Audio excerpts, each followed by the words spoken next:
Hello students. आज हमारा topic है कंट्रोल एंड कोऑर्डिनेशन। ये एक बहुत इम्पॉर्टेंट लाइफ प्रोसेस है और साथ ही में ये बोर्ड के हिसाब से बहुत इम्पॉर्टेंट टॉपिक है। ये एक अलग से चैप्टर है जो कि बहुत ज़्यादा कंफ्यूजिंग और बहुत ज़्यादा टफ माना जाता है। बट अगर इसको सीक्वेंस वाइज और एक कॉन्सेप्ट के बेसिस पे सीखा जाए तो इससे ईजी से कोई चैप्टर हो नहीं सकता। So basically control and coordination क्या डील करता है? Control and coordination. कंट्रोल मतलब आपकी बॉडी पे, आपके बॉडी के ऑर्गन्स पे, उसके फंक्शंस पे किसी का कंट्रोल है और वो कौन है? आपका ब्रेन है। And secondly coordination. अगर मैं बात करूं आपको कि अगर ऐसा टीम के बारे में आप सोचो और सारे बेस्ट प्लेयर उसमें दे दूं, बट अगर उसमें कोऑर्डिनेशन नहीं है तो क्या वो टीम जीत सकती है क्या? एंड आंसर है नहीं जीत सकती। एंड वहीं पर बात आती है कोऑर्डिनेशन की। कोऑर्डिनेशन का मतलब होता है साथ में काम करना। इसको इस एग्जाम्पल की तरीके से समझने की ट्राई कीजिए कि सपोज करो किसी का हार्ट बहुत अच्छे से काम कर रहा है, किसी का लंग्स बहुत अच्छे से काम कर रहा है, किसी की किडनी बहुत अच्छे से काम कर रही है। बट अगर ये लोग आपस में कोऑर्डिनेट नहीं करेंगे तो उस ऑर्गेनिज्म का या उस पर्सन का सर्वाइव करने के चांसेस बहुत कम हो जाते हैं। खैर, वापस इस टॉपिक पे आते हैं कि कंट्रोल एंड कोऑर्डिनेशन को लिखेंगे कैसे। सो कंट्रोल एंड कोऑर्डिनेशन को लिखने के लिए बोला जाता है it helps organism respond to stimuli.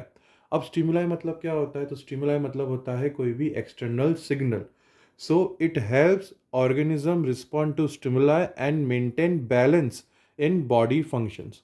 इसका मतलब क्या हुआ कि जो भी बाहर के स्टिमुलाइज आ रहे हैं, जो भी बाहर की इंफॉर्मेशंस आ रही हैं, उसके अकॉर्डिंग उसको रिएक्ट करवाना, रिस्पॉन्ड करवाना, एंड साथ ही में बॉडी के जितने भी फंक्शंस हैं उनको बराबर कोऑर्डिनेट करवा के बैलेंस में रखना।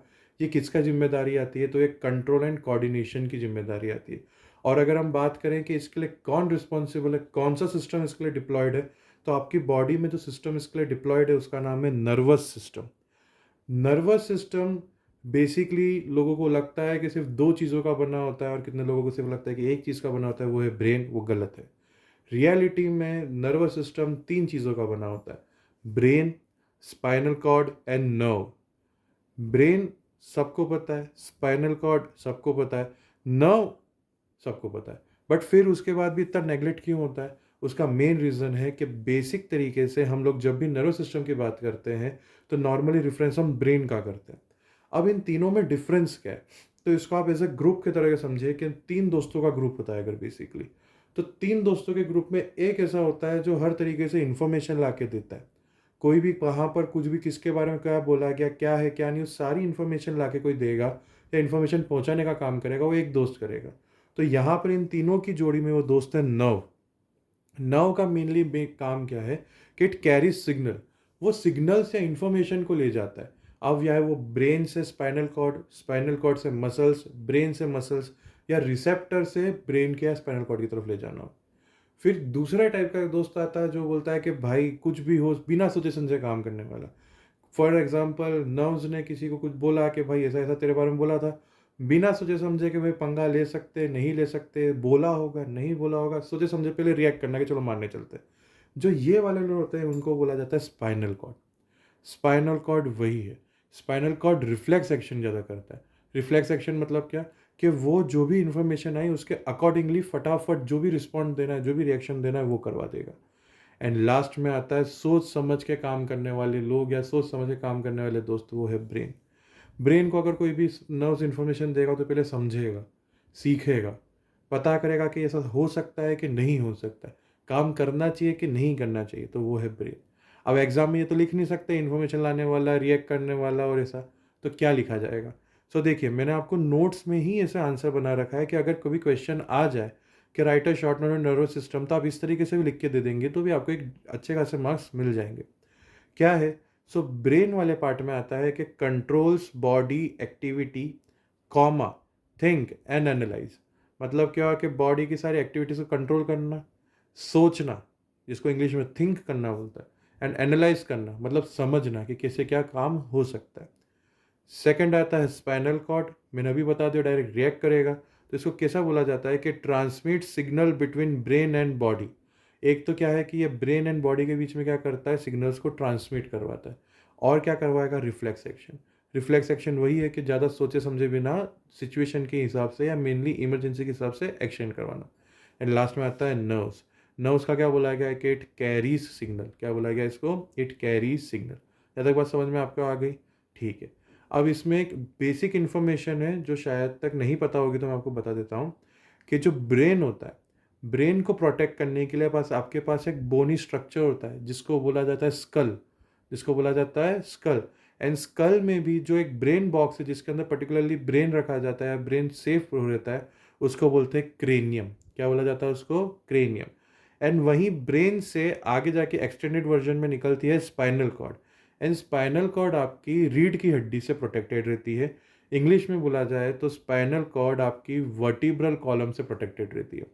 वर्टिब्रल कॉलम्स आपके ऐसे गोल गोल डिस्क लाइक स्ट्रक्चर के तौर पे अरेंज होता है एंड बीच में हॉलो रहता है। उस हॉलो वाले एरिया में से कौन रहती है? स्पाइनल कॉर्ड निकलती है। और स्पाइनल कॉर्ड को प्रोटेक्ट कौन कर रहा है? आपका वर्टिब्रल कॉलम कर रहा है। एंड नर्व्स तो आपकी बॉडी में जैसे ब्लड वेसल फैली हुई है, उससे भी ज़्यादा इंटेंस नेटवर्क किसी का है तो नर्व्स का है। अब ये नर्व्स जो रहती है वो पूरी बॉडी में फैली रहती है, बिकॉज कॉमन सेंस की बात है कि पूरी बॉडी के कोने कोने से तो इन्फॉर्मेशन चाहिए, तो उस कोने कोने को इन्फॉर्मेशन देनी होगी। आई होप यहाँ तक आपको समझ में आ गया होगा। आगे अगर हम बढ़ें तो ये नर्व्स बनती किसकी है? तो नर्व्स बनती हैं न्यूरॉन्स की। नर्व्स किसकी बनती है? न्यूरॉन्स की। न्यूरॉन्स एक सेल है। न्यूरॉन्स क्या है? एक सेल है। एंड न्यूरॉन्स को एक और नाम दिया जाता है नर्व सेल। कॉमन सेंस की बात आई क्या? ऐसे सेल जो नर्व्स बनाते हैं, इसलिए उसको नाम क्या दिया गया? Nerve cell. नर्व सेल और न्यूरॉन्स एक ही बात होती है। न्यूरॉन्स की अगर हम बात करें तो न्यूरॉन्स आके जाके 3 टाइप के होते हैं: sensory, motor and inter neuron. नाम से ही इसके काम पता चल रहा है। जो सेंस ऑर्गन से इंफॉर्मेशन ले जाएगा ब्रेन या स्पाइनल कॉर्ड की तरफ, उसका नाम हो गया सेंसरी। वापस समझना, जो सेंस ऑर्गन से या सेंसरी ऑर्गन से ब्रेन और ब्रेन और स्पाइनल कॉर्ड की तरफ इंफॉर्मेशन ले जाएगा, उसको बोला गया है सेंसरी।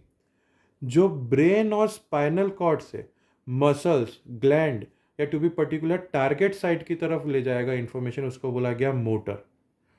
और जो सेंसरी और मोटर के बीच में इंफॉर्मेशन को रिले करवा देगा, उसको बोला गया इंटर न्यूरॉन। वापस एक बार समझो, जो सेंसरी ऑर्गन से ब्रेन और स्पाइनल कॉर्ड की तरफ इंफॉर्मेशन ले जाएगा, सेंसरी न्यूरॉन। जो ब्रेन या स्पाइनल कॉर्ड से ग्लैंड्स, ऑर्गन्स, मसल्स या टारगेट साइट की तरफ इंफॉर्मेशन ले जाएगा, मोटर न्यूरॉन।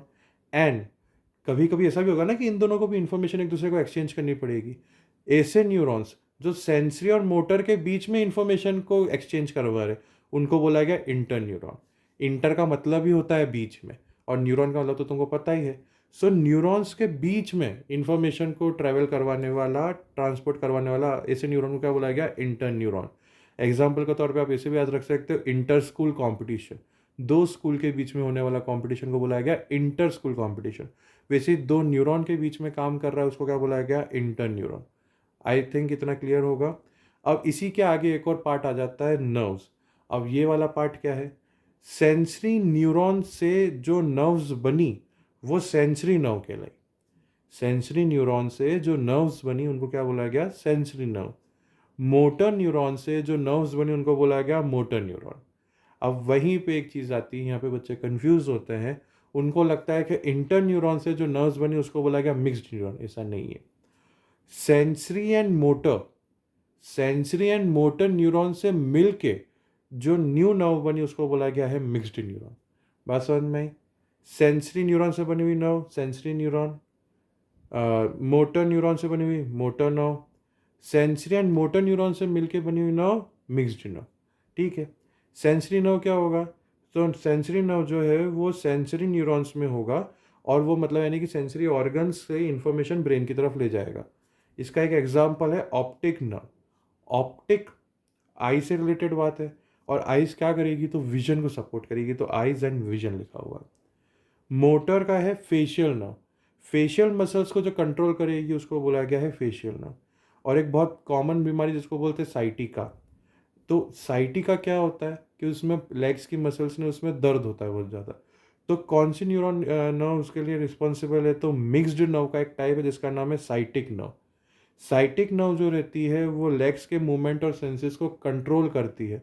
और जब इसी में कुछ डिस्टर्बेंस होती है, कुछ प्रॉब्लम आती है, तो इस वजह से एक बीमारी आती है जिसको बोलते हैं साइटिका। तो इसी वजह से क्या है वो साइटिक नर्व। तो याद रह जाएगा। ऑप्टिक नर्व, ऑप्टिकल शॉप, चश्मे की शॉप, आई से रिलेटेड शॉप, तो क्या हो गया उसका नाम? Optic nerve. Isolated vision. Facial nerve, face से रिलेटेड, फेस के मसल्स को कंट्रोल करने वाली किसका एग्जाम्पल है? Motor nerve. एंड मिक्स्ड वाला कौन सा है? Sciatic nerve. आई होप यहाँ तक क्लियर होगा। आगे वाली वीडियो में हम ये न्यूरॉन के डायग्राम को डिस्कस करेंगे और कैसे सिग्नल्स जाते हैं उसके बारे में बात करेंगे। आई नो थोड़ा वीडियो लेट हो गया था, बट अभी कुछ पर्सनल काम की वजह से मैं ज़्यादा वीडियोस अपलोड नहीं कर पा रहा था। शॉर्ट्स में अपलोड कर रहा था, एंड फन फैक्ट्स और शॉर्ट्स के लिए आप आराम से वो शॉर्ट्स को देख सकते हैं। नेक्स्ट वीडियो में मिलते हैं, तब तक हैप्पी लर्निंग। Thank you.